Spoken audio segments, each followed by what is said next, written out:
Boa noite a todos. É com muita alegria que nós estamos retornando e é com muita tristeza que nós estamos finalizando essa quarta jornada de lives temáticas. Nós queremos agradecer à Universidade Federal de Alagoas, queremos agradecer à Pró-Reitoria de Extensão pelo edital FAO Conectada, agradecer ao Instituto de Química e Biotecnologia e agradecer ao grupo de pesquisa Que Ciência, que é um grupo de pesquisa voltado para pesquisa em ensino e extensão em Química.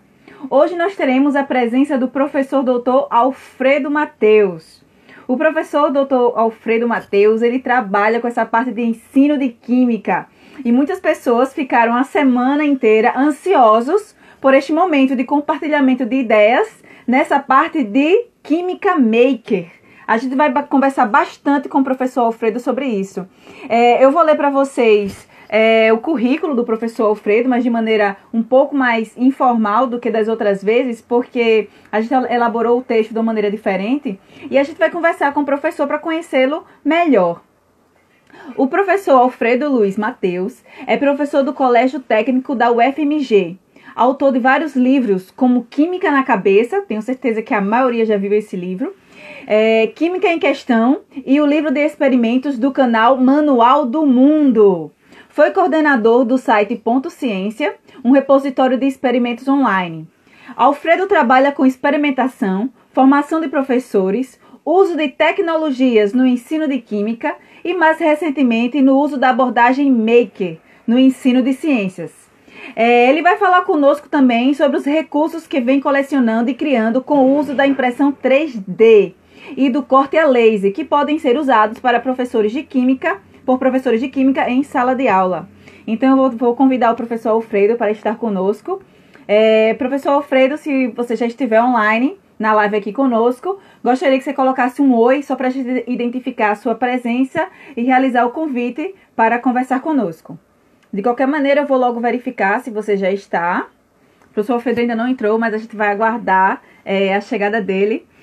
Como eu estava falando para vocês, é o nosso último dia de jornada de lives temáticas. O nosso projeto ele está se encerrando hoje.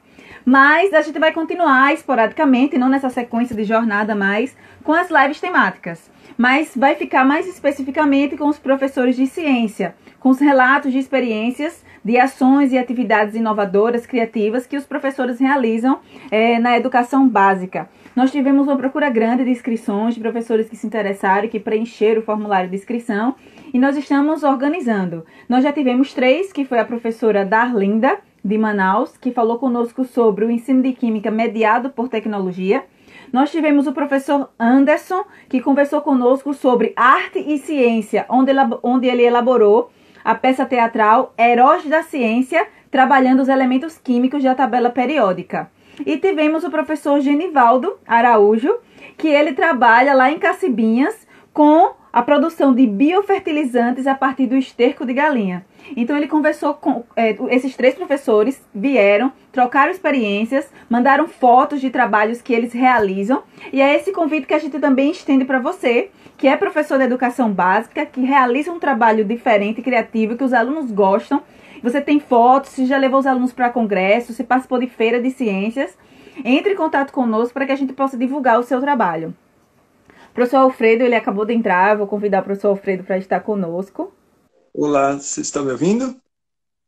Boa noite, professor Alfredo. Nós estamos ouvindo, mas ainda nós não estamos lhe vendo. Pelo menos eu não estou vendo. Eu também não estou me vendo. Deixa eu ver o que é que está acontecendo aqui. Você está usando o Wi-Fi ou está usando 3G? Não, eu estou usando o Wi-Fi, mas estou no celular aqui. Por que ele não Eu acho que talvez o 3G funcione melhor. Pelo menos no meu celular, às vezes o 3G funciona melhor que o Wi-Fi. Eu estava aqui, professor, apresentando a sua pessoa para o nosso público e falando do seu maravilhoso trabalho que você faz na parte de ensino de Química. E é uma curiosidade para todos nós, essa questão da Química Maker. Essa questão do faça você mesmo, produza, para trabalhar em sala de aula com Química. Vamos aguardar o professor Matheus. Ele teve um pouco de dificuldade com a câmera dele, mas aí ele saiu e vai entrar novamente. E a gente, com muita satisfação, espera ele sem problema nenhum. Vocês podem ir comentando o que vocês acharam dessas 4 jornadas de lives temáticas que a gente finaliza com a dorzinha no coração, gente. Mas a gente, infelizmente, vai finalizar essa jornada, que foi maravilhoso para a gente trocar, conhecemos muitas pessoas, trocamos várias ideias, a gente criou afinidade, a gente criou laços com vocês que sempre vinham para cá para conversar, fazer perguntas, e participem das outras lives com os professores de ciência. Vai ser muito bom, a gente acaba, mesmo à distância, a gente acaba criando vínculo, né? Então, a gente sempre fica com saudade. Só imaginar que a gente não vai ter mais essa jornada, então a gente já fica com saudade. Mas a gente espera que vocês sempre estejam participando de tudo que a gente possa promover e nos convide também para participar, para que o Que Ciência possa também mostrar a cara dele e dos trabalhos que a gente faz dentro da universidade. Leandra, a parte ruim é o adeus, é verdade. A parte ruim é essa, né? Bate logo aquela dorzinha no coração. Vamos aguardar, nós estamos aguardando, o pessoal que está entrando agora, nós estamos aguardando o professor Alfredo, porque ele teve um pouco de dificuldade quando ele conectou a internet e a gente não conseguiu vê-lo, a gente escutou, mas não conseguiu vê-lo. Então a gente está esperando, vamos ver aqui se a gente consegue convidá-lo novamente e se a gente consegue vê-lo dessa vez. Enviou o convite. Vamos ver.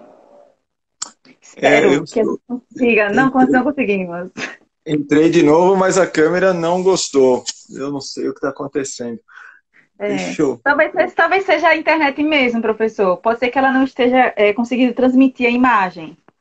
Agora eu tô vendo, que alegria. Eu já estava pensando, na nossa chave de ouro, para finalizar a jornada, a gente não teria essa graça de ver o professor convidado, não é possível. Não, uma hora dá certo. É verdade. Tudo bom, professor? Tudo jóia. Gostaria de agradecer a sua disponibilidade em estar conosco nesta noite de sábado, né? Para a gente conversar um pouco sobre o trabalho que você desenvolve e sobre quem é o professor Alfredo. Então, em nome de toda a universidade, a gente agradece a sua disponibilidade e eu já começo pedindo para que você se apresente, dizendo quem é o professor Alfredo Matheus nessa trajetória de professor pesquisador. Eu que gostaria, então, de agradecer o convite, de participar aí, né? Eu tenho visto que vocês têm feito várias lives muito interessantes. Então, eu sou Alfredo Matheus, né? Eu sou professor de Química do Colégio Técnico da UFMG, então eu tenho essa possibilidade aí de dar aula para adolescentes, né? Então eu estou dando aula no ensino básico,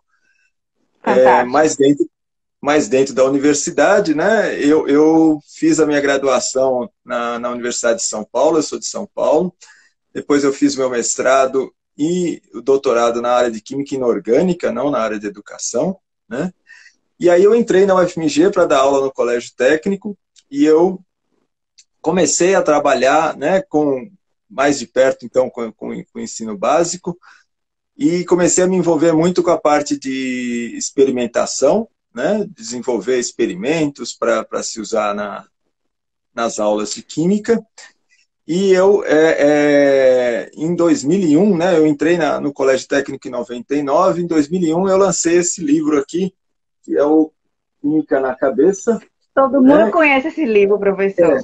É um livro que virou uma referência interessante aí, porque tem um monte de experimentos, né, com materiais simples, né, e eu percebi que esse tipo de coisa era algo que havia um buraco, né, havia uma falta, né, de materiais que pudessem ajudar os professores a preparar esse tipo de coisa, né.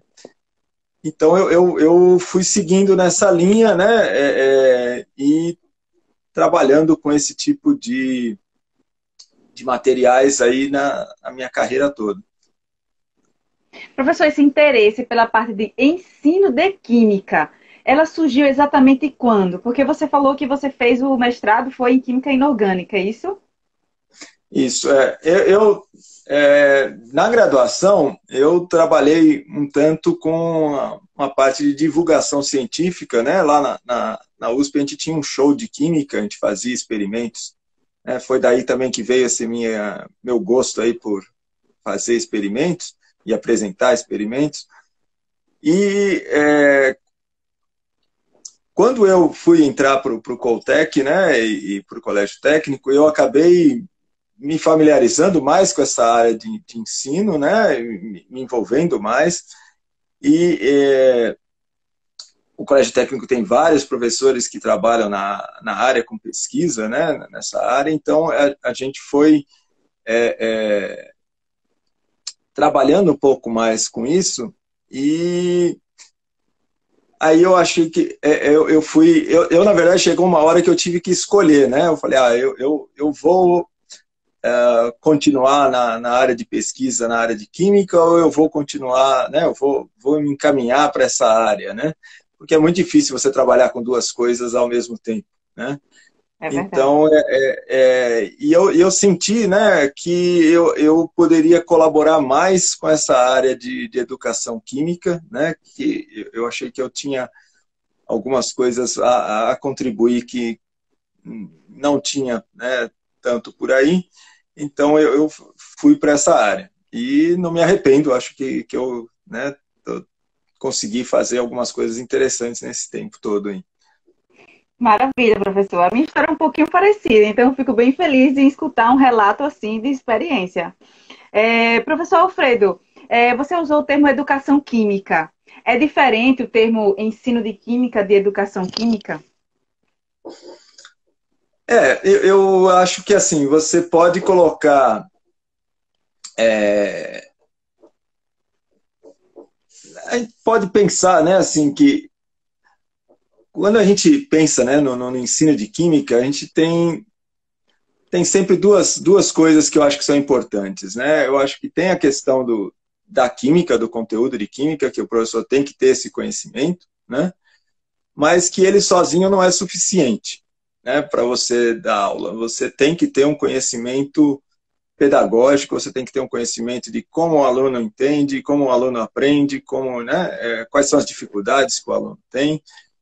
Então, eu acho que é muito importante que o professor consiga combinar esses dois conhecimentos, que ele não fique só de um lado, né? Hoje em dia, também, para o professor, não basta só isso, ele tem que saber o conteúdo, tem que saber a parte pedagógica, ele tem que saber lidar com tecnologia, ele tem que saber história da química, ele tem que saber lidar com um monte de questões dos alunos, né?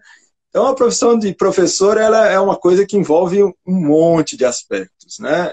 Então, eu É acho que verdade. se o professor conseguir dominar, né, e se melhorando, né, nesse caminho, ele vai conseguir se encaminhar para uma educação química mais ampla, né? Não só o ensino no sentido de trabalhar o conteúdo, né? Professor Alfredo, o pessoal quer ver o livro novamente. Você mostra o livro para a gente de novo? É um livro da Livro editora aqui. UFMG, né? Ele eu acho que você ainda encontra ele no site da editora para vender. Depois desse livro, né, bem mais recente, eu lancei o Química na Cabeça 2, que também é um livro de experimentos, né? Gente, pessoal do Que Ciência, isso a gente não tem, a gente tem que conseguir. É, esses livros, né? Eu tenho alguns livros que eu fiz com a editora da UFMG, né? Alguns com recurso de projetos, eu acabei até imprimindo uma parte para distribuir para professores, né? Em alguns eventos a gente conseguiu distribuir. É uma coisa que me dá muito prazer, né? Preparar esses materiais e colocar isso para os professores. Muito bom. Professor, tem um livro também que você tem, que é o Manual do Mundo com 50 experiências de química para se fazer em casa. Chamou minha atenção bastante porque é bem oportuno, né, para esse período atual que nós estamos passando de experiências. Por que foi? Como foi que surgiu essa ideia de compilar essas 50 experiências e Manual do Mundo? Então, o Manual do Mundo é um canal do YouTube, né, muito conhecido, né? Eu até olhei lá hoje, eles estão com quase 14 milhões de inscritos, né? É um dos maiores canais do YouTube brasileiro. Mas eu conheci o Iberê Tenório, que é a pessoa que faz o Manual do Mundo, bem no começo, né? Ele fazia já experimentos, ele é jornalista, né? Mas sempre pesquisou muito, sempre estudou muito para fazer essa parte dos experimentos. E ele entrou em contato comigo para... Ele conhecia o livro do Química na Cabeça, né? E nós conversamos. Eu fiz alguns vídeos no canal do Manual do Mundo, mostrando algumas coisas, e surgiu a ideia de fazer o livro, né? E é interessante porque nessa época, né, o YouTube começou em 2006, o Manual do Mundo começou em 2007. Nessa época eu estava começando com o canal, o portal Ponto Ciência, que era um portal de experimentação. Então a gente começou mais ou menos junto. E é interessante essa questão dos vídeos de experimentos, porque a gente percebe que... Quer dizer, no meu caso, eu estava fazendo vídeos para os professores aprenderem a fazer experimentos para os alunos deles. Já o Manual do Mundo eram vídeos diretamente para o público jovem, né? Eles focam muito na faixa dos crianças de 10, 11 anos, né? Mas tem algumas coisas que são interessantes, são parecidas, porque o que eu percebi? Eu acabei percebendo que muitos professores eles passavam os vídeos do Ponto Ciência na aula, ao invés de fazer os experimentos, né? Por uma questão de uma série de dificuldades que, né, e até mesmo de hábito e dos professores, né, de fazer experimentos em sala de aula, nem sempre é muito fácil, né? Fácil. Mas não era essa a minha intenção. Minha intenção é que eles botassem a mão na massa, né? E no caso do Manual do Mundo, eu percebo que eles também têm uma questão de que muitos alunos, muitas das pessoas que assistem os vídeos falam que assistem, mas nunca fazem os experimentos. Mesmo quando são, né, materiais... Então, quando a gente fez o livro, a gente realmente queria passar coisas que daria para fazer em casa, com materiais simples, né?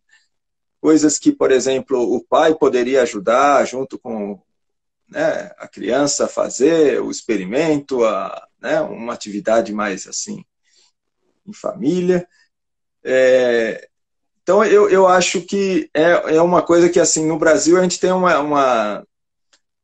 um estudo muito livresco, no sentido assim de muito conteudista e muito pouco mão na massa, né? Então, a gente espera que as pessoas, né, ganhem esse gosto aí por conhecer, né, fazer experimentos, entender o mundo à volta delas, botando a mão na massa. Professor, aproveitando um comentário aqui, deixa eu ler aqui, acho que foi o Williams que comentou, ele disse que não encontra mais a página do Ponto Ciência. Mas aí eu queria dizer ao Williams que o professor Alfredo, ele tem um blog, né, professor? Que é o X Ciência com Queijo, não é isso? Professor, a primeira pergunta que eu quero saber, por que essa criatividade do nome X Ciência com Queijo? E qual é o conteúdo que a gente vai encontrar nesse blog? Então, só explicando o que aconteceu com o Ponto Ciência, né? O Ponto Ciência, ele era um portal que foi financiado, né, pela FINEP por um tempo, por 4 anos, que era o projeto. Depois a gente conseguiu manter, né? Não parece, mas 4 anos na internet é uma eternidade, né? As páginas vão ficando antigas, elas têm que ser refeitas, elas têm que se modernizar. E mais recentemente o que aconteceu é que o site foi hackeado, entraram esses robôs, eles entram, colocam um código lá. Eu não tinha mais recursos para refazer o site, né? Não tinha, há muito tempo que não tem editais para essas coisas. Então, no fim, o site ele saiu do ar, né? E eu criei esse blog, o X-Ciência, até para recuperar, selecionar o melhor conteúdo que tinha lá no Ponto Ciência. Eu estou pondo aos poucos no blog, numa parte de experimentos, né? X-experimentos. A ideia do X-Ciência é porque é um X-salada, né? É um sanduíche aí de um monte de de conteúdos. Então, tem três coisas principais. Uma é essa parte de experimentos, que é o X-Experimentos, uma parte de uso de tecnologia em sala de aula, que é o X-TICS, e a parte que eu tenho gostado mais, que é o X-Maker, que é uma parte sobre a abordagem maker, né, que a gente vai Perfeito, falar um professor. pouquinho mais. Eu vi que nessa página tem alguns vídeos sobre produção de modelos 3D, com impressora mesmo. Conversa com a gente um pouco sobre isso, professor. Sobre esse uso desses modelos em sala de aula, o processo de produção. Então, essa ideia, né, da abordagem maker, ela é interessante porque, assim, a, a gente, no ensino de ciências, a gente acaba trabalhando muito a parte de ciências, mas deixa algumas outras coisas meio que separadas, né?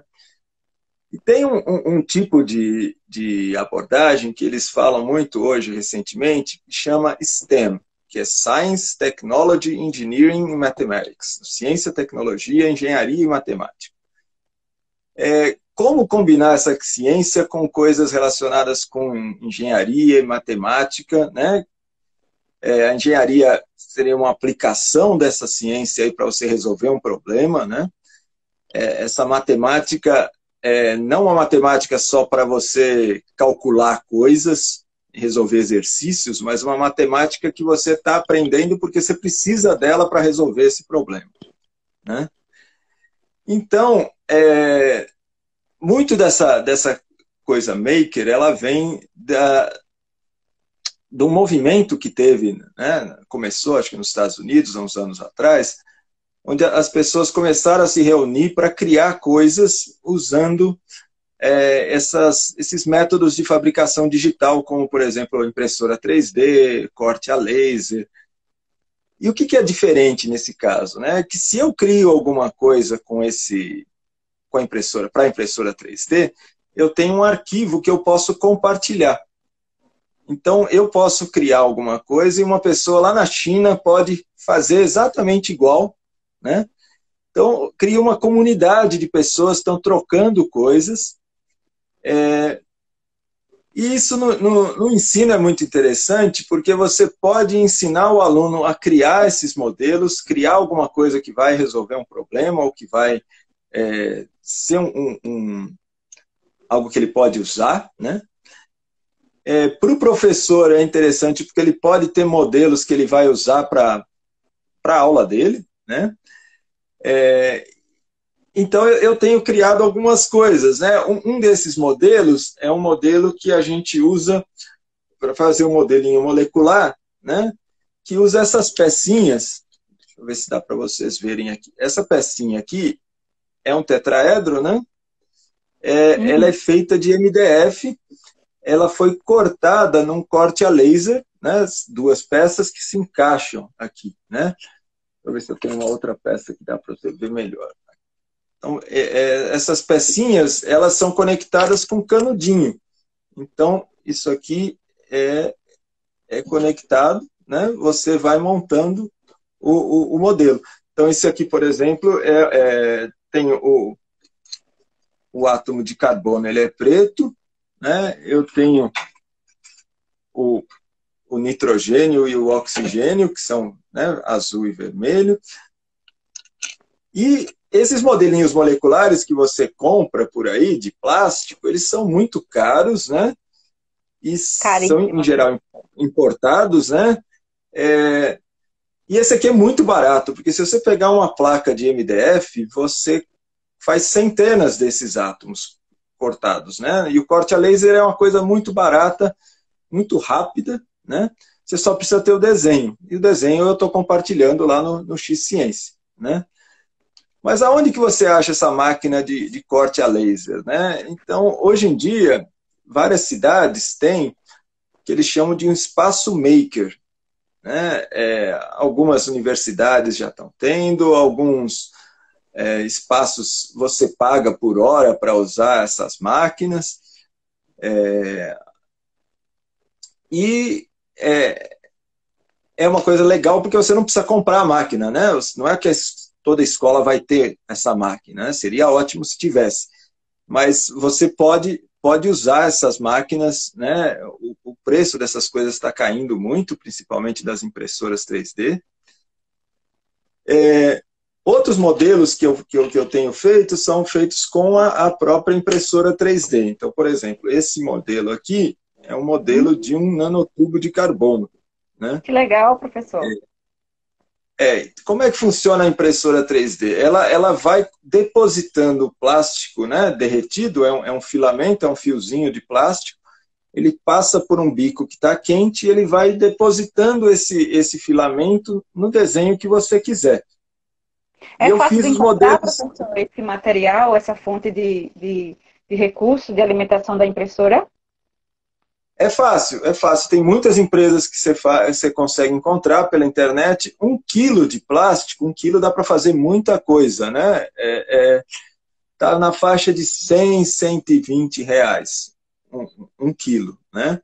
Mas uma peça dessas aqui, por exemplo, deve ter 10, 15 gramas, né? Então é uma coisa muito, né? Você faz muitas com 1 quilo.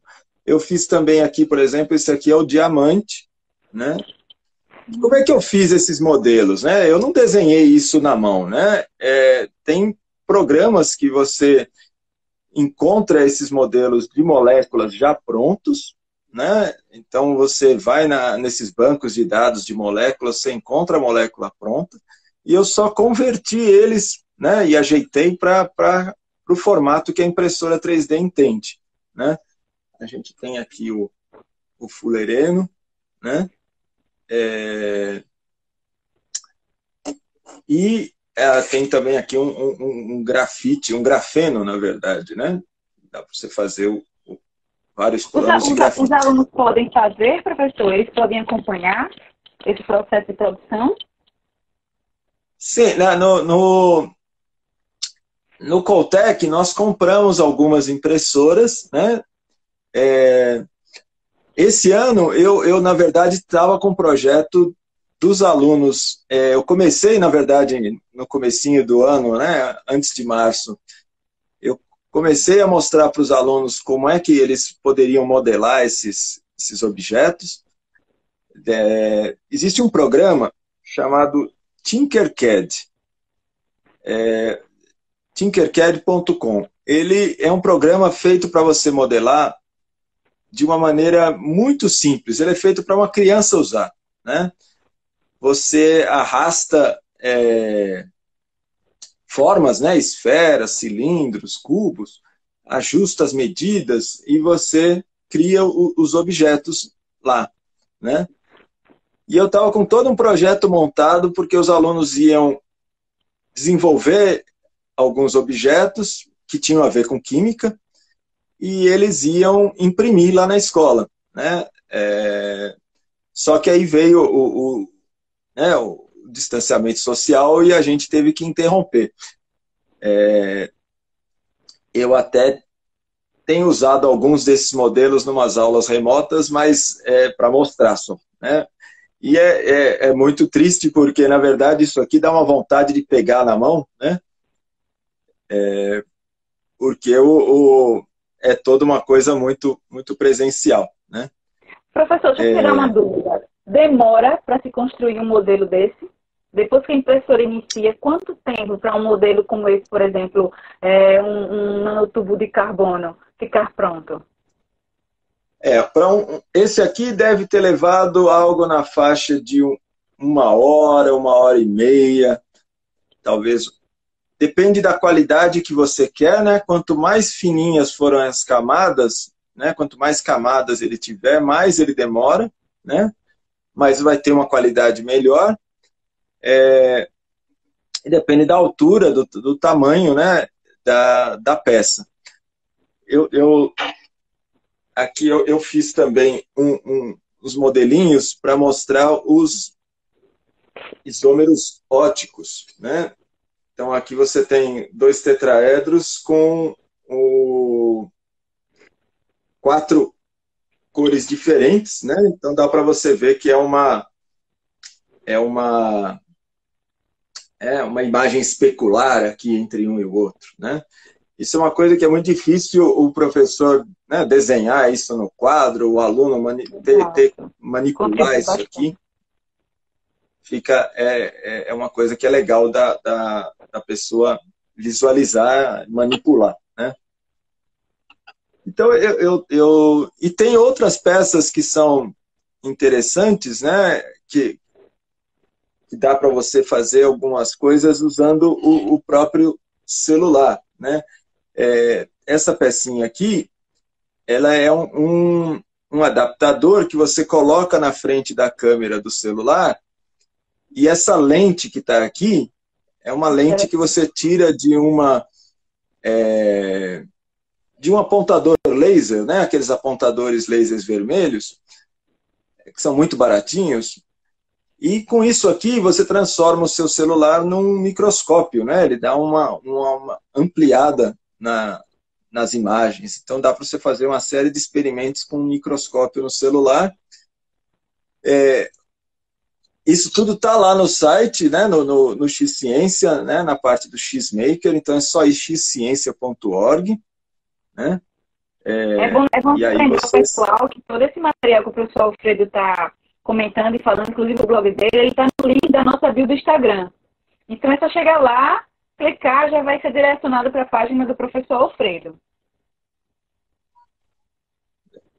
Então, outra coisa que é legal é esse outro adaptador que você coloca na frente da câmera do celular, e aqui na frente você pode colocar um pedaço de um CD ou um DVD que você retira aquela parte metalizada, e isso aqui vira ele vira uma rede de difração, ou seja, ele separa a luz.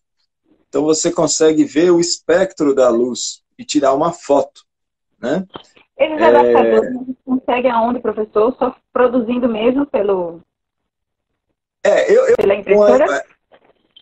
Com a impressora 3D, né? O modelo está lá no X-Ciência. Mas se você não tiver uma impressora 3D, você pode pegar esse pedaço de CD ou de DVD e prender na frente da câmera com uma fita adesiva, não tem problema, né? A professora Marília quer saber se você não pretende abrir uma empresa. Não, eu quero que as pessoas façam, eu quero que as pessoas... se alguém começar a fazer e distribuir para os alunos, para os professores, seria ótimo, né? Porque se você tiver aí um conjunto de 6, 7 disso daí, o preço disso aqui é muito baixo, né? Se você for ver, isso aqui, a quantidade de plástico que tem aqui, isso aqui não custa R$ 1 para produzir, se você tiver a impressora, né? A impressora. Então, se a universidade tiver um espaço como esse, né, ela pode... É uma das coisas que a gente quer fazer no Coltec, é um projeto para produzir esses materiais para os professores e distribuir isso para as escolas, né? Se a gente conseguir um financiamento. Dos professores que já tiveram contato com essa questão da produção mesmo do material, utilizando a impressora 3D, você tem relatos de experiências do pessoal que chegou a aplicar em sala de aula e que os alunos gostaram dessa abordagem, desse material novo, que eles, próprios professores, sentiram que facilitou a abordagem em sala de aula? Olha, eu não tenho muito... Eu fiz no comecinho do ano, teve um evento na UFMG com professores, eu fiz uma oficina com os professores, mostrei esse trabalho, que é bem recente, né? Teve uma receptividade muito boa, só que eu não tive depois mais nenhum contato, né? Na verdade, com o isolamento social, a gente acabou não conseguindo, né, seguir isso em frente. Mas eu espero que no retorno, aí, quando for possível, né, a gente consiga retomar o contato com esses professores e estabelecer essa parceria aí de conseguir produzir esse material e entregar esse material na mão dos professores, né? de uma maneira parecida, talvez, até com o que a gente fez na UFMG, né? Vocês talvez tenham ouvido falar de várias iniciativas pelo Brasil todo de produção daqueles protetores faciais para os hospitais, né? Então, pessoas doaram filamento, doaram recursos e foram produzidos por muitas pessoas aí que tinham impressora 3D em casa. Eu ajudei um pouco com isso. É caro, professor, a impressora 3D? Então, as mais baratas estão na faixa de 2, 3 mil reais. Mas, para você ter uma ideia, lá nos Estados Unidos, essa impressora de 2, 3 mil reais aqui, ela custa a faixa de $200. Então, ela deveria estar saindo hoje aí na faixa de uns R$ 1.000, se você pudesse comprar direto, né, sem imposto. Mas, quer dizer, talvez para uma escola, né, não seja algo, ou para uma universidade, talvez não seja algo tão caro, né? E é uma coisa que você vai aprendendo a usar, né? Não é tão complicado assim. É fácil de montar, professor? Teve uma pessoa que comentou aqui que ainda não adquiriu a impressora 3D porque fica com medo de não saber montar. Ela tem um processo de montagem complexo, é difícil, é delicada? Como é o procedimento? Então, tem lugares que vendem um kit, né? Que você monta a sua impressora, mas tem impressoras que você compra pronta. Se ela vem pronta, você simplesmente liga na tomada, coloca o cartão com o arquivo, aperta, né, põe o filamento e sai usando. Então, o kit talvez seja mais barato, né? Porque você vai ter um trabalho aí de montar, de testar e tal. Em geral é isso. Quanto mais barata a impressora, mais talvez você tenha que se envolver aí com trocar alguma pecinha que não está muito boa, né? Mas tem 1000 tutoriais na internet, tem vídeos que ensinam tudo passo a passo. Então, eu recomendaria, se você for comprar uma impressora, compre uma que todo mundo tem, porque aí tem a comunidade ajuda você a entender essas coisas. Né? A popular, né, professor? Mas não é...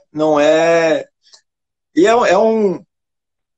é algo que você, depois que você começa a fazer, vira meio até um hobby, né? Vira uma coisa que você não para, né? Toda hora você está procurando novas ideias, novas coisas para imprimir. Muito bom. Professor, essa cultura make, ela nos coloca muito no fazer, né? Tem até uma pergunta aqui, deixa eu voltar um pouquinho, da Adélia Bertano. Deixa eu ver se eu volto aqui. Então, deixa eu ver, ela fez várias contribuições aqui. Que ela quer saber justamente a diferença entre a metodologia mão na massa e aprender fazendo. Elas são sinônimas ou elas são diferentes, essas duas expressões? Bom, existem vários termos aí que são usados, né? Existe um projeto chamado Mão na Massa que desenvolvia aí atividades, experimentos, né? Não sei se é isso que ela está se referindo, mas eu acho que o principal, né, de você colocar quando você está pensando nesse tipo de atividade, né, é você dar um desafio que está ao alcance do aluno, né? E você dá o suporte, você dá o apoio para o aluno conseguir ter bons resultados. Não adianta você falar, o aluno vai se virar. Ele vai se virar dentro de limites, né? Então, se você pedir uma coisa que você mesmo não sabe fazer, começa a complicar, né? É a mesma coisa que quando você pede para o aluno fazer um vídeo, né? E você nunca fez um vídeo, né? Você fica até difícil você avaliar, né? Como é que é isso, né? Mas, por exemplo, se eu pedisse para o aluno para ele fazer essa pecinha aqui, né, ele vai aprender, ele tem como, né, se ele sabe qual que é o ângulo do tetraedro, se eu ensinei ele a usar o programa que desenha, se eu dei alguns exemplos, eu fui trabalhando passo a passo, ele consegue chegar nisso aqui. Né? Se ele tiver acesso ao computador, ao programa, se ele tiver... e ele vai aprender um monte de coisas nesse processo, porque ele vai usar matemática, geometria, uma visão espacial 3D, tudo coisas que são importantes para a química. Né? Então, você tem que ter muita clareza de qual é o objetivo, né? Onde é que você quer chegar, quais são os passos para você chegar lá, qual é o ganho que você vai ter, né? Todas essas habilidades, não é só química que você vai estar trabalhando, né? E é algo que nessa sociedade que a gente vive hoje, é muito importante as pessoas saberem resolver problemas, criarem coisas, né?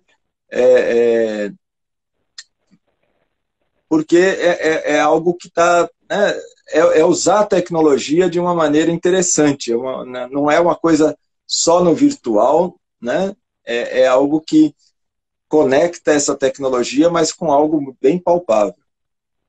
Para ajudar a solucionar mesmo problemas, né, professor? Você pode desde ter um problema, uma coisa que mais assim ligada a algo que está ligado ao conteúdo, né? Mas você pode, por exemplo, pedir para eles fazerem... Né? Ano passado nós fizemos com os alunos do curso técnico em Química, nós pedimos para eles montarem uma estação de tratamento de água automatizada. Né? Existe uma outra coisa que está muito ligada nessa abordagem maker, que são as plaquinhas controladoras chamadas Arduino. Né? Elas são bem baratinhas, elas custam na faixa de uns R$50. Também são muito simples de você fazer uns programinhas para ela controlar alguma coisa. Então, nesse projeto, eles tinham que controlar, por exemplo, uma bomba de água que jogava a água dentro de um recipiente, depois você jogava o reagente que ia tratar aquela água, depois você ligava o agitador. Então, eles aprenderam toda uma coisa de automação industrial aí, que normalmente o técnico em química não tem, né? Para resolver realmente um problema. Como é que essa estação funciona sem ninguém ficar olhando para ela, né? Como é que ela pode funcionar dessa maneira? Então, são ideias interessantes, né, que o aluno amplia aí o horizonte dele. Ele vê, olha, tem outras coisas que ele pode aprender e trabalhar. Muito bom, professor. Tem aqui uma pergunta do Leandro, que ele pergunta o seguinte: professor, em relação às propriedades dos filamentos usados, uma impressora pode funcionar com filamentos com propriedades diferentes ou funciona apenas com um tipo específico de filamento?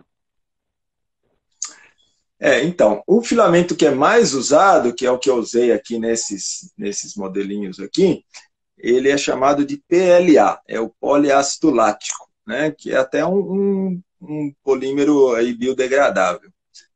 Ele é o mais usado, porque ele é o mais fácil de imprimir, mas você pode usar um monte de outros polímeros.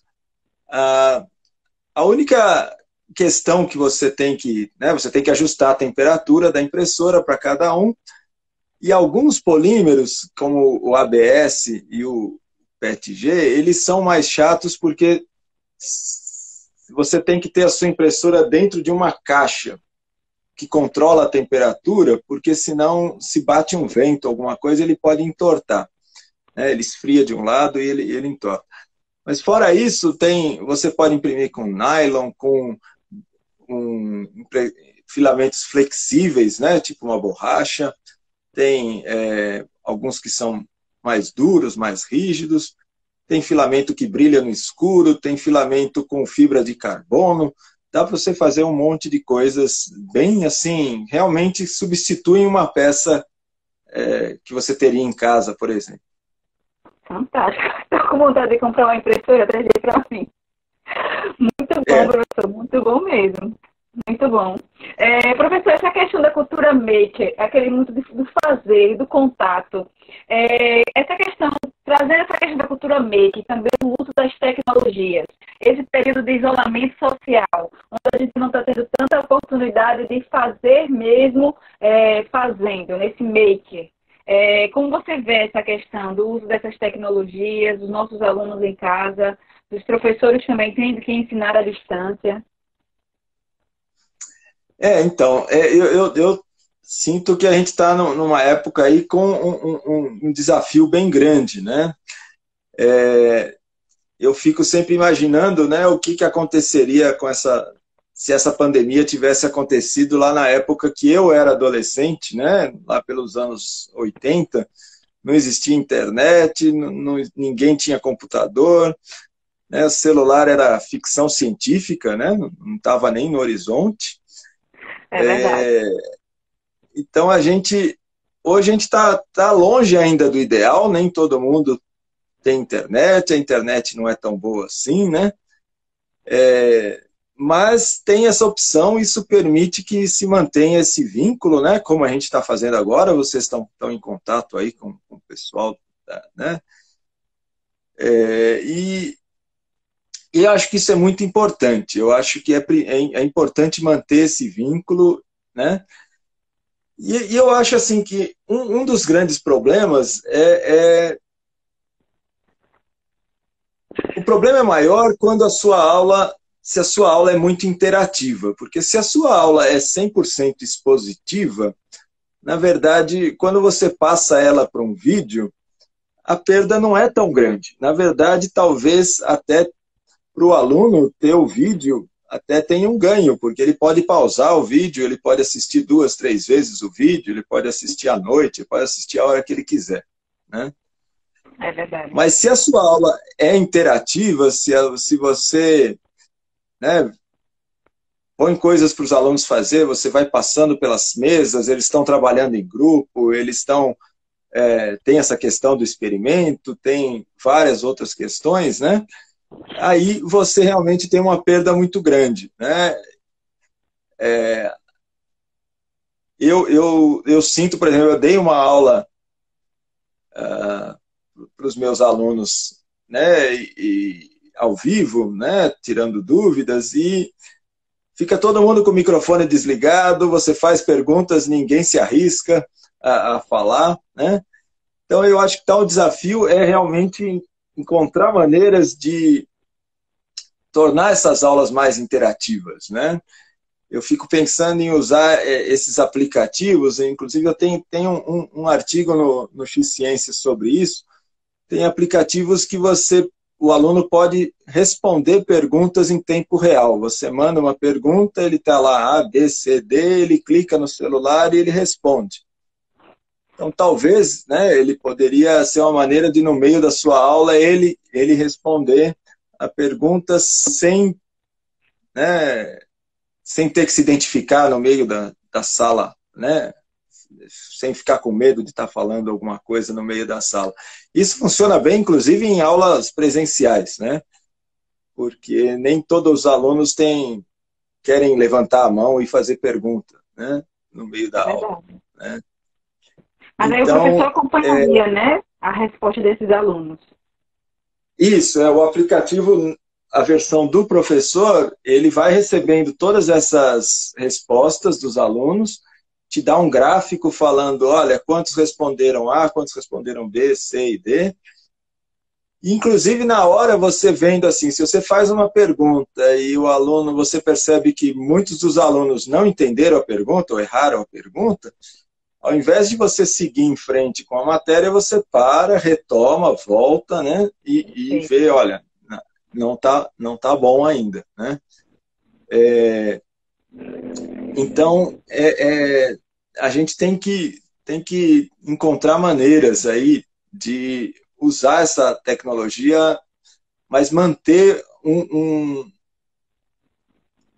manter uma aula interativa, porque se você não engaja o aluno, né, se o aluno não está pensando enquanto ele está, se ele está só passivo, só te ouvindo, né, como numa aula expositiva, isso não vai levar a um bom aprendizado, né? Ele tem que estar engajado, pensando naquilo que né, tem que estar ativo, né? Você tem que usar alguma coisa em que ele esteja mais ativo. Então, o nosso desafio agora como professores é encontrar essas maneiras e não ficar somente nessa transmissão de conteúdo. Exato. A gente tem aqui uma contribuição do Edmar, que ele fala o seguinte: usar as ferramentas tecnológicas se faz primordial, porém, se não tiver estratégia, não terá tanta utilidade. É verdade, Edmar. Professor Alfredo, nós já estamos chegando no tempo limite da nossa live, mas para poder a gente encerrar, a gente gostaria, e a gente sempre faz, uma pergunta ao professor, que é justamente qual a importância do desenvolvimento desse material, dessa pesquisa, desse estudo para a sociedade. Então, eu acredito que quando a gente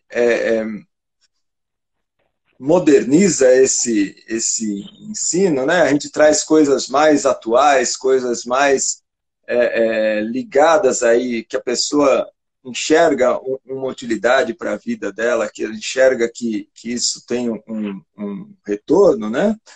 Eu acho que isso é positivo, né?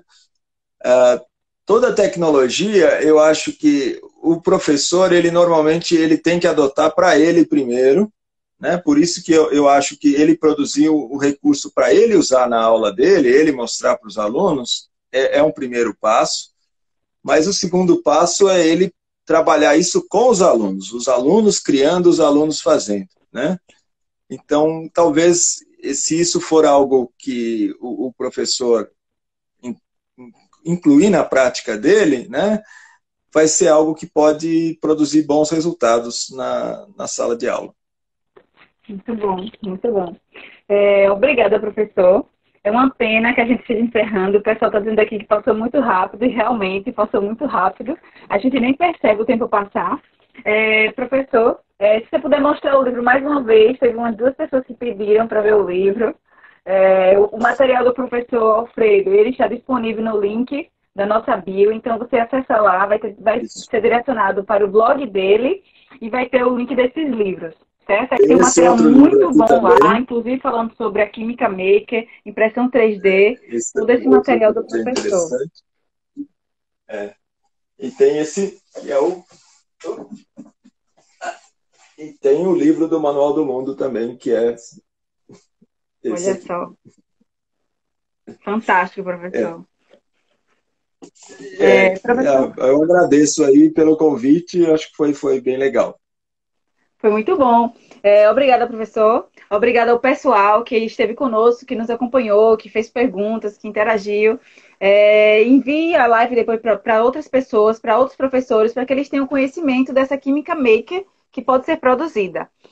Agradecendo a todos, em nome da Universidade Federal de Alagoas, em nome da Pró-Reitoria de Extensão, devido ao edital FAO Conectada, agradecendo também em nome do Instituto de Química e Biotecnologia e em nome do QuiCiência, que é um grupo de pesquisa, ensino e extensão em Química. Nosso muito obrigada. Obrigada, professor, e boa noite a todos. Boa noite.